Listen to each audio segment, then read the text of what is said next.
Plano. Statistically, we still dominate. We just don't want you to discriminate against straight white male Christians. And we will not discriminate against you. We want a country where no one discriminates against anyone.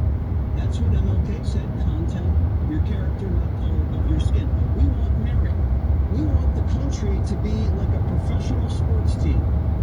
If you can play, we will pay. If you can score and you're a good teammate, we want you on the team.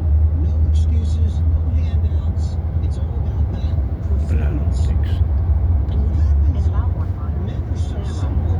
If you tell us the rules and what our expectations are, and you have a coach that has our back, we're good. We don't need anything else. But what they did was, they started changing the rules. They started putting crazy people on our team that sucked. And the coach was a snake. And so what we did, we said, this isn't working.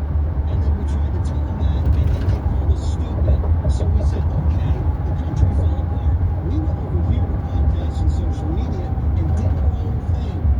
And even when we were trying to mind our own business, they still called us racist. They still censored us. And then we said, okay, we won the election. And now we're back in charge. And now it's your turn to listen to us. Well, it seems as though some of the social media platforms are listening to conservatives, and now Google is admitting that there was, in fact, censorship and meddling. I think one of the interesting things that Secretary Clinton noted was that conservatives are so much better on social media. And I think what she means is conservative ideas were on social media, but liberals didn't feel like they had to do too much on social media because before Elon Musk bought Twitter, they had a complete lock on all the social media platforms. So maybe liberals felt like they didn't have to try too hard. So even though a vast majority of people who worked at Twitter and Facebook and all these other corporations, they're Democrats. So maybe they didn't have to try too hard, but are conservatives really that much better at social media? Looking back to 2008, during that campaign when Obama was running, and I remember seeing a headline that said they had raised something like $200,000 from an account called Cat Lovers for Obama. I'm like, what the hell? What is that? What are they talking about? So Obama was actually the one who figured it out. Trump figured out Twitter in the first term.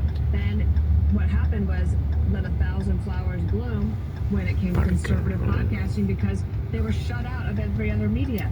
You can't get your point of view out there. So so where do you go? You try to go direct to the people. The technology was available, and conservatives figured it out first. They were like the people who made it to the gold rush first. So that's them. Now Democrats are trying to catch up. But the problem is when they don't have a sense of humor and they don't have any message or policy that goes around it. I was listening to her and thinking, okay, I can remember is in 1997 being a Capitol Hill staffer, thinking like, here I am.